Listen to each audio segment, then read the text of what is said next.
Buenas tardes, buenos días. Este video está justamente pensado para los alumnos de tercer año del profesorado de matemáticas de la Cátedra de Estadística y Probabilidades. Mi nombre es Ricardo Javier Sivek. La idea es justamente que podamos ver estos temas de estadística, de variable y tipos de gráfico. Me pareció bastante importante de que lo hagamos de esta manera, ya que hay algunas cositas que quería aclarar. Bueno, allí les proporciono mi correo electrónico, de hecho ya lo tienen. No nos conocemos lamentablemente personalmente y ojalá pronto nos podamos conocer, estar juntos en un aula y poder compartir muchos de los contenidos tan bonitos que tiene esta cátedra como lo es estadística y probabilidades. Vamos a empezar. Vamos a empezar por allí definiendo lo que es estadística. En realidad hay muchas definiciones de estadística. Una de las más acertadas es la que le voy a proponer a mi criterio. Me parece una de las definiciones que más se acerca a lo que realmente es la estadística. La vamos a definir a través de que se establece que es la tecnología del método científico que proporciona unos instrumentos válidos para la toma de decisiones cuando prevalecen condiciones de incertidumbre. A partir de allí, de la definición de estadística, surgen dos ramas de la estadística descriptiva y la estadística inferencial. Básicamente, la estadística descriptiva está dedicada a descubrir las características de un conjunto de datos que nosotros lo vamos a llamar lote de datos para poder interpretar la información que se brinda a través de los números, ¿no? Y la estadística inferencial se refiere al proceso de la utilización de todos los datos, pero ya de una muestra, para la posterior toma de decisiones. De allí tenemos que hablar qué es lo que es una variable estadística, pero antes de hablar de lo que significa una variable estadística, vamos a definir una población. ¿Qué representa una población para la estadística? Bueno, para la estadística, la población es un conjunto formado por todos los elementos a los cuales nosotros le vamos a llamar unidad de observación estadística y la cual nosotros estamos, o el investigador en realidad, está interesado en estudiar. A partir de allí podemos hablar de muestra. ¿Qué representa la muestra? ¿Qué es una muestra estadística? Bueno, solamente es un conjunto de datos en el cual el investigador está interesado en estudiar. Y ahora sí podemos definir lo que es una estadística, lo que es una variable estadística. Una variable estadística es en realidad una característica que se le asigna a cualquier unidad experimental, que ya lo definimos dentro de la población, y esta característica varía, por supuesto, de una población a otra. Algo que no había marcado con respecto a la población en la muestra, lo aprovecho en este momento.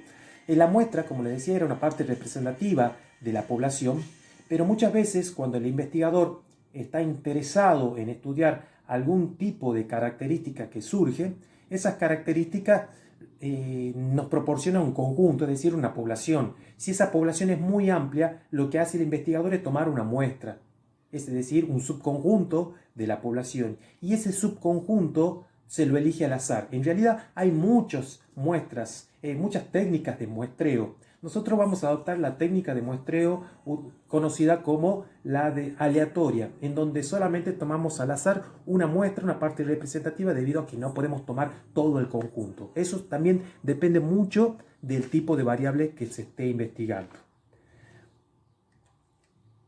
Bueno, vamos a definir lo que son los tipos de variables. Tenemos variables cuantitativas. ¿Qué son las variables cuantitativas? Bueno, son aquellas las que se expresan a través de números. La misma palabra lo dice, pero se clasifican en dos: variables cuantitativas discretas y variables cuantitativas continuas. Las variables cuantitativas discretas son las que toman números finitos, pero expresado a través de números enteros. Por ejemplo, la cantidad de alumnos repitentes, o el número de personas que entra en un supermercado, o el número de niños que nace en un hospital, etc. Las variables continuas, bueno, hacen referencia a números reales, como por ejemplo la temperatura, los pesos, las mediciones. Luego tenemos la variable cualitativa. Las variables cualitativas, bueno, son aquellas que hacen referencia solamente a clases o están ordenadas por categorías. Dentro de las variables cualitativas, hablamos de escala nominal y escala ordinal. Si hablamos de escala nominal, estamos haciendo referencia a de que no se puede dar un orden de prioridad, como por ejemplo el tipo de religión, el establecimiento escolar a que asista una persona, el diagnóstico de un médico, etc. Pero si hablamos de una escala ordinal, esa surge justamente porque se le asigna o se la está ordenando a través de categorías de la variable. Por ejemplo, el nivel de instrucción alcanzado, que podría ser primario, secundario, terciario y o universitario, el estatus social que puede tener los empleados de una empresa, como por ejemplo obreros, supervisores, gerentes, el signo zodiacal. Vieron que los signos zodiacales están ordenados de Aries, ¿qué sigue después? Aries, Tauro y bueno, los signos zodiacales, y creo que termina en Piscis. Bueno, esos tienen justamente un orden, entonces tienen una escala ordinal. Los gráficos estadísticos.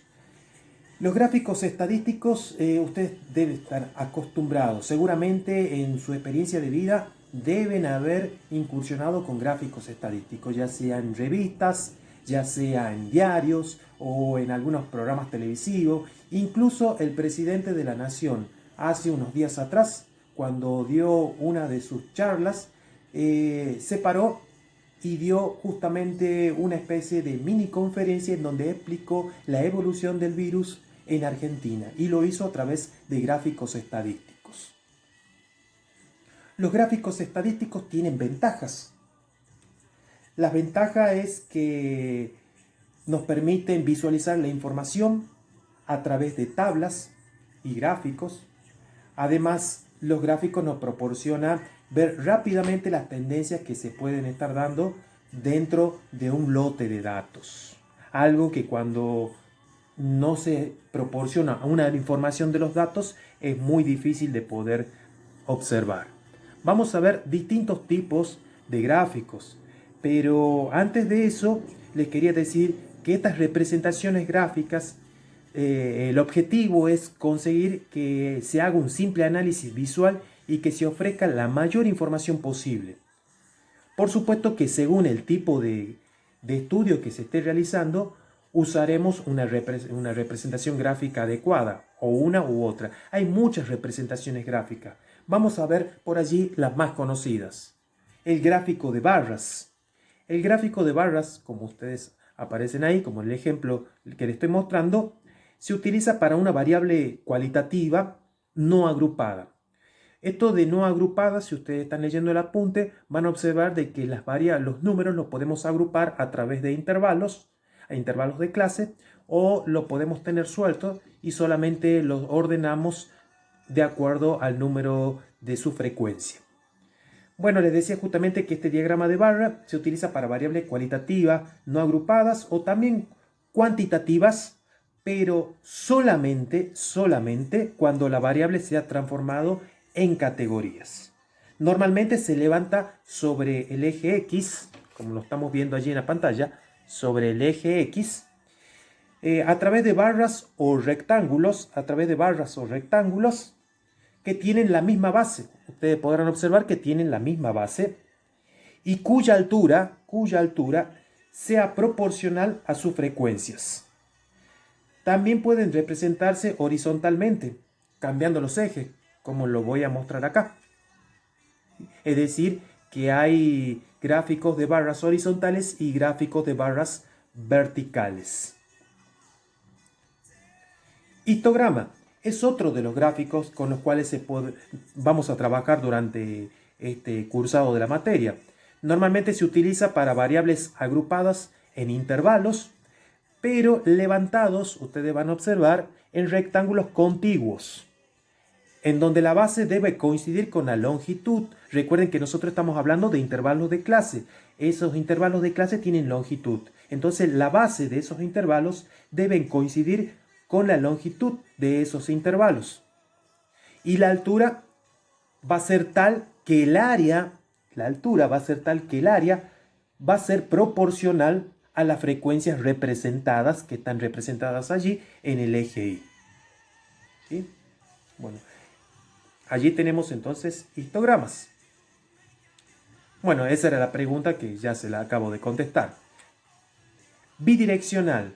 Van a observar este gráfico y seguramente también lo habrán visto en algún momento.